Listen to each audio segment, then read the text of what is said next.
Conversations with a Citizen. I'm your host, Tia Carol Jones. I'm here today with Stephanie Coleman, 16th Ward Alderman. Welcome to the show.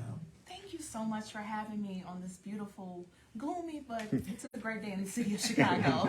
Happy to be alive to witness it. There you go. So many didn't make it. Yeah. Tell us a little bit about yourself. Well, I am the very proud alderman of the greatest ward in the city of Chicago, and that's in the 16th Ward. I represent Englewood, West Englewood, Chicago Lawn, New City, Back of the Yards, and now Marquette Park. Our boundaries are 51st to 71st, Halsted to California. Dips in and out a little bit, but I have the unique opportunity of representing now a predominantly African-American ward, again, thanks to the remapping that just took place in June of 2022. I have been a fierce advocate of bringing investments back to communities like Englewood. When we think of the challenges that not only our city face, but we as a people and we as a community has faced, the biggest crime that has been committed to us has been disinvestment. At one time, Halsted was the second highest grossing retail district in the city of Chicago, next to State Street. I've witnessed my mother and our baby boomers and the generation before her tell me about how there were 3 movie theaters, skating rinks, retail stores, ma and pa stores, Reeboks, Sears, Loman's, Hillman's, all of these beautiful banks, all of the resources and opportunities that Englewood once had, but no longer. So I want my grandchildren's children to know about that Englewood. Every day I spread the word that Englewood is excellent. It was once said that no good comes out of Englewood, but all things great come out of Englewood. And I talk about Englewood because we're truly the heartbeat of the city of Chicago. When you think of Auburn Gresham, Chicago Line, Woodline, Englewood is right there in the middle. We're the heartbeat. So bringing investment back, not only to Englewood, but to Chicago Line, to Marquette Park that's now in the area, so that our children, our seniors, and everyone in between will have, and the new normal should be, we should be able to go outside and enjoy each other and enjoy our community.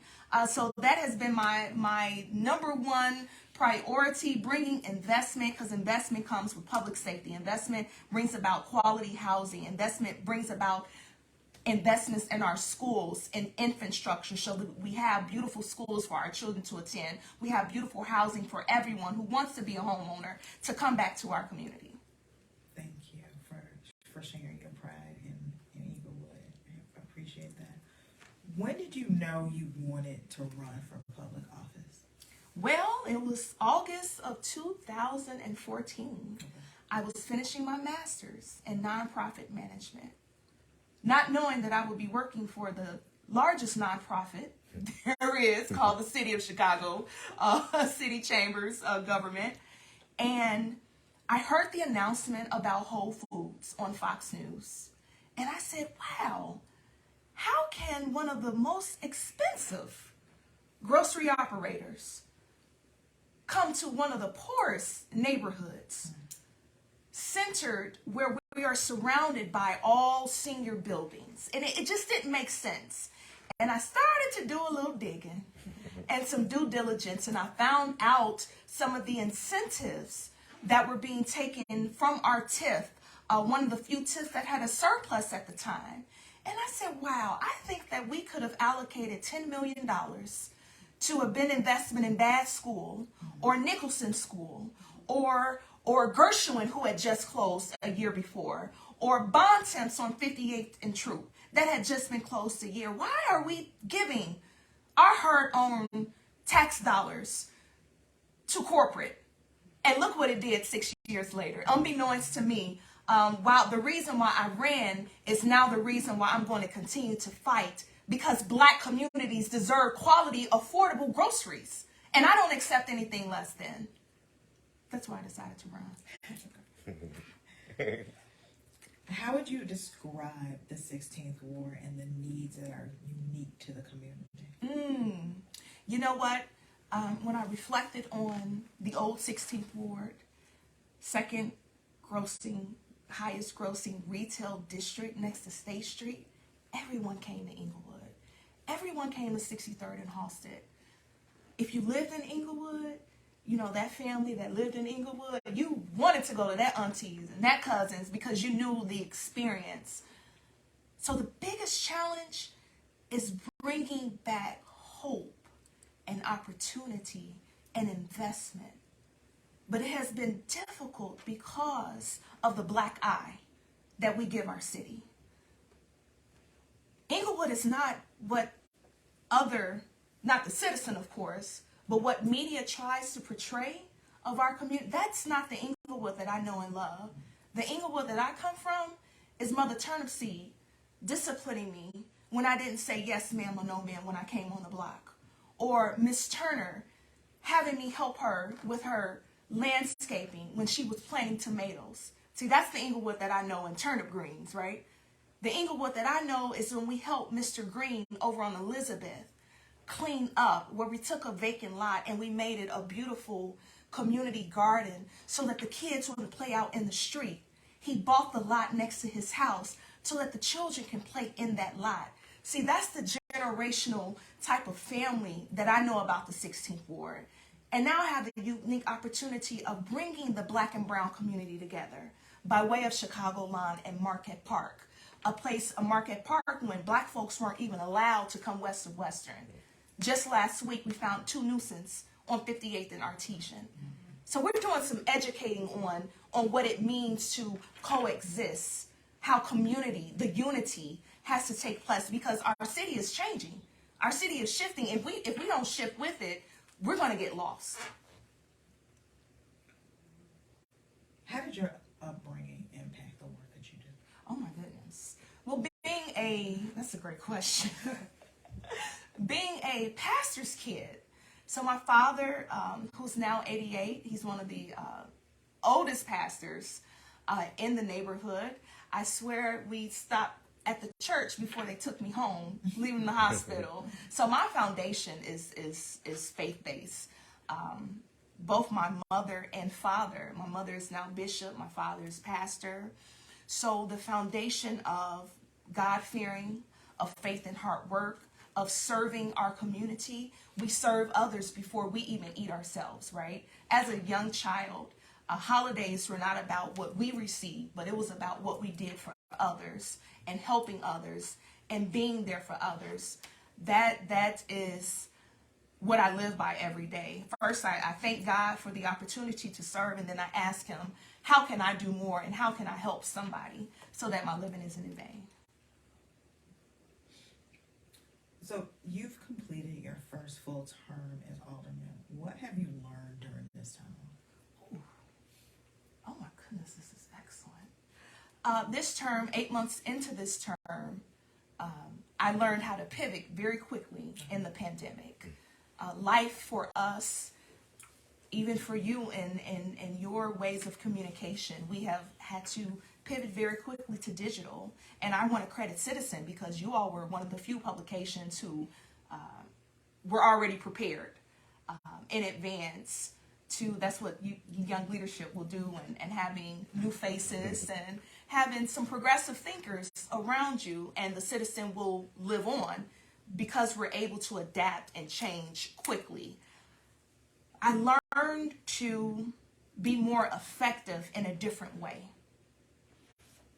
I learned that to utilize some of the tools in order to still keep in contact with my residents. And luckily I had the foundation of 8 months with community meetings, with making sure that we retained as much contact information, because I was able to call my seniors and just do wellness checks randomly during that time, that down period. We had to increase our media presence. We had to increase our newsletter presence. So these are some of the pivots that we had to make. And we also had to think, how can we serve and how can we help others in this pandemic COVID space, but still make sure that folks knew, especially my neighbors knew, that I'm still here helping. I'm still here. I'm not just kicking it sitting back serving or being your alderman from the computer via Zoom. But I got outside, and we were the first on the south side to get a vaccination site over at Access Health for the 606, 09, 36, and 21 zip codes. We were able to do, outside of the masks that were given to us, we hand-delivered masks. We mailed masks out.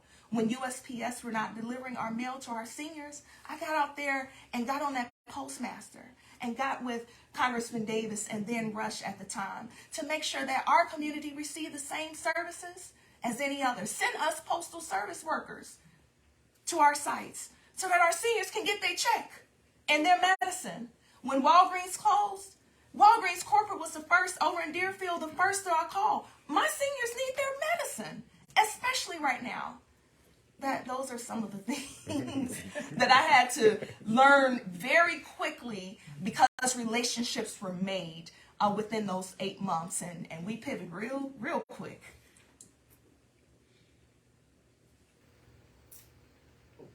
Could you talk about some of the things you've been able to accomplish during your time as alderman? Yes. One of the wonderful accomplishments was we have lost population immensely in the last 10 years. African American population in the 16th Ward.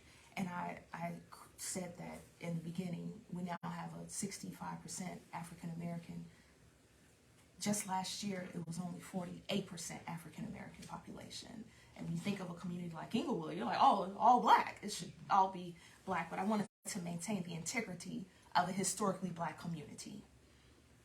I was able to welcome 500 families back to the 16th Ward by way of new housing. We opened the first 102 unit building for adults 62 and older right at 63rd and Green. We welcomed 36 mixed veterans and civilians, if you will, by way of the Hope Manor. We took 16 vacant lots and built 36 scattered housing sites between Green, Peoria, and May, 60th and 61st.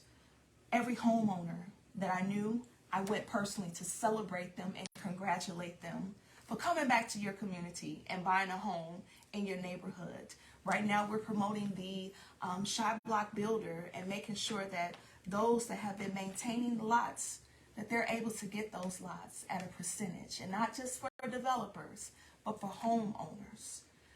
Right now we're working on financial literacy for millennials like myself, so that my peers won't go to the South Loop and the Gold Coast and be rent poor. Come back and buy your grandmother's house. Come back and put work into your grandmother's home, because Englewood is next. West Englewood is next. Chicago line is next. Marquette Park has beautiful housing. There's hardly no vacancies over there. But I want Englewood to look like the same housing stock that Marquette Park has, as well as back of the yards. The Englewood Music Fest was a vision that I had 8 years ago. The second year, we had 5,000 people outside on the block at 63rd and Halsted. Not one crime, not one homicide, not one argument, no incidental. Nothing happened the entire day. 5,000 black folks. 5,000 folks came on 63rd and Halsted to just have a good time, and we had resources. We had, from the babies to the baby boomers, we had something for everyone to do. And I must say, when I looked in that crowd to see so many people, majority black, it was a bunch of others, but I want people to come back to Englewood and come back to our neighborhood and know that we're good, we're safe. You don't have to fear 63rd Street. You don't have to fear us. And this is just a picture of what we accomplished right on 63rd and Halsted. For Juvenile to come on 63rd and Halsted, Kendrick and the Family Soul to come on 63rd and Halsted was a major win. We have investments in Engage Park by way of bringing a new bank, Fifth Third Bank on 59th and Western, a Starbucks that will house 40 new jobs. Those jobs for students that want to go to college, tuition paid for. We have, what else have we done? We've done a lot. A new park. We took a vacant lot over on 60th and Whipple, and it's now a play lot so that our children can have a beautiful $500,000 play lot right there on the block. Operation Safe Pump. Myself and Early Walker with Kate Security, when carjackings, one of my church members that I know from Hope Presbyterian Church who lives in the ward was held at gunpoint on Christmas in 2020 in the daytime, just getting gas to go give her grandchildren their toys because it was in the pandemic, so she had to do a quick drop off. Was held at gunpoint at 10 o'clock in the morning on 59th and Ashland. So we quickly had Operation Safe Pump, where Kate Security had police security presence, both armed and unarmed guards, so that women and seniors will feel comfortable and they knew that eyes were watching at certain times. We did that pilot program for about 4 months when carjackings had just increased immensely. We're establishing the first SSA in Englewood so that our businesses, we can get that investment. So constant cleanup, constant security, constant, consistent aesthetics. We love beautiful things, right? So our business should be uniform, and we need more small Black-owned businesses back to 63rd Street and brown-owned businesses on 63rd Street between Wallace to California. Just a few things. Why do you have such a passion for the Englewood community? This is where I'm from. Born, bred, it's in my blood. I love Englewood. I'm never leaving. I'm never giving up. I want my grandchildren's children to see the works of what Anna Langford did, what Shirley Coleman did, what Jim Taylor fought for, what Joanne Thompson died for. When I think of just the rich history and legacy, I have the opportunity to serve in the very same ward that the first African-American woman, not only the first woman, but the first Black woman served in this very same ward. It is my assignment to fulfill their legacy and to make them proud.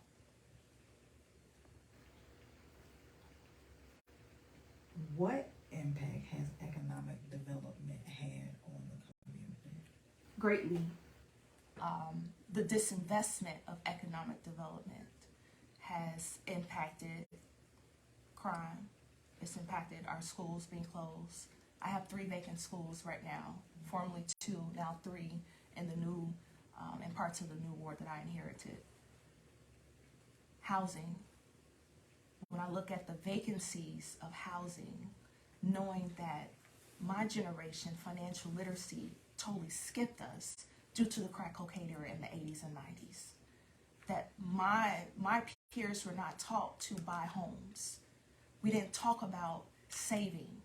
We didn't talk about generational wealth. We should be homeowners and not renters. We should be landlords. We should have a 2-unit building so that when your cousin or when your relative get in a bind, that they have some place to go. That big mama, in my case, Mama Shug was our matriarch of our family.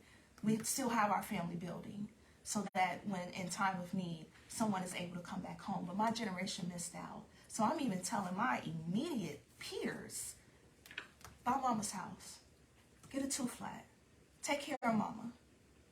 Healthcare is expensive. Well, Social Security benefits are limited.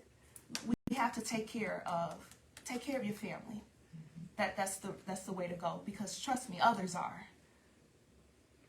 Right. I want to kind of shift a little bit and just ask you for an update about the whole food situation. Well, when I leave here, we have our first steering committee on grocery.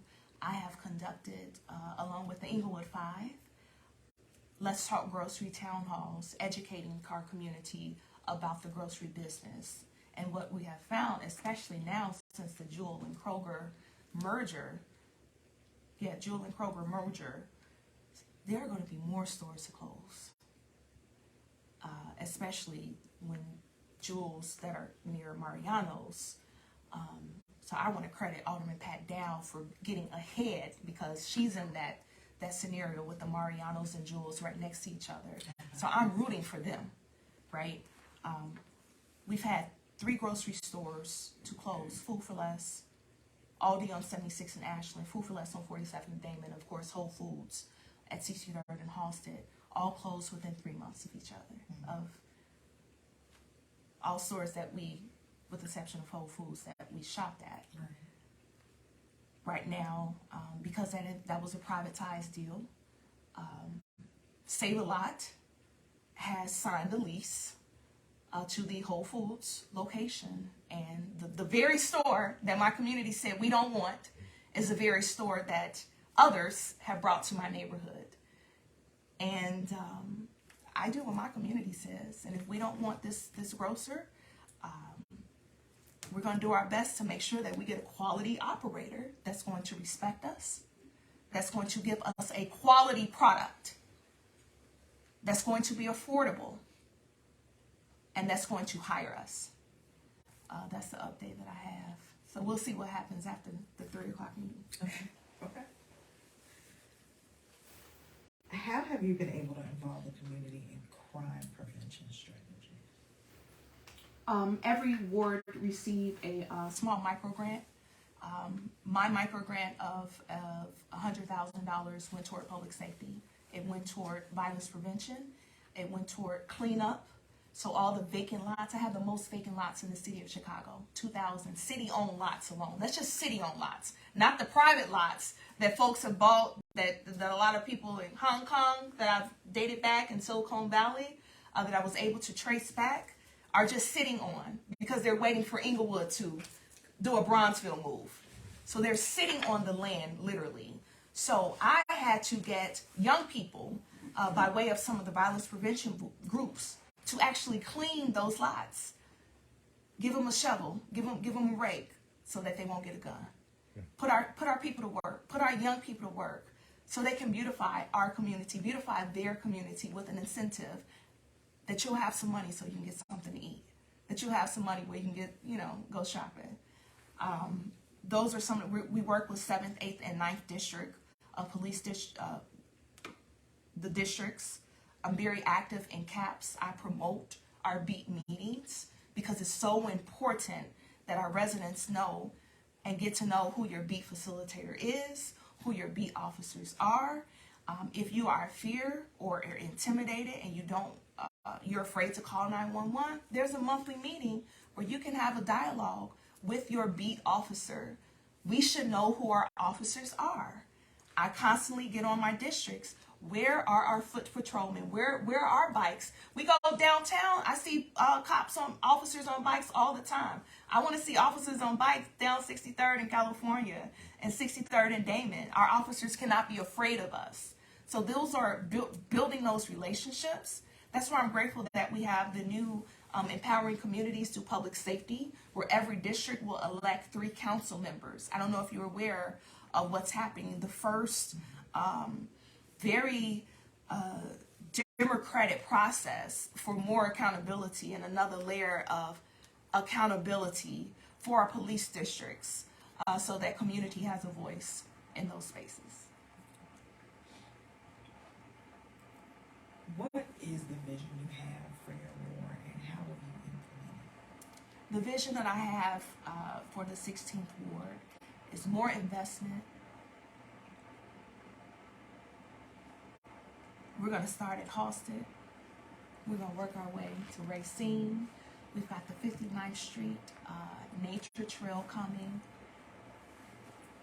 We're looking to reopen the Green Line station at 63rd and Racine. We're taking a vacant school, and that will be the house of a health center that will be now the home, soon to be the home of more housing, of trades. Then we're going to take development down the 63rd and Ashland, where we have a plot of a couple of acres of land that's just sitting vacant right by the Green Line at 63rd and Ashland, where we can welcome more families by way of housing, get some more small businesses by way of retail. So my vision is more housing, more businesses. More people, more businesses means less crime. When we have a beautiful community, I look at 53rd Street and I sometimes get jealous because I say, why isn't this 63rd Street? Why isn't my community able to just walk down the street on a random Saturday morning and they're able to get some coffee? They're able to have lunch with their family. They're able to take their children to different boutiques and can go shopping or do normal things. Those are that's the vision that I have. Where can people go to find out more about you and your www.16thward.org. My office is located 1137 West 63rd Street, right in the middle of 63rd Street on 63rd and Racine. We're on Facebook under Alderman Stephanie Coleman, 16th Ward. Hashtag Daughter of Englewood, Sweet 16th Ward. I'm here to serve. Before we wrap up, is there anything else you'd like our audience to know?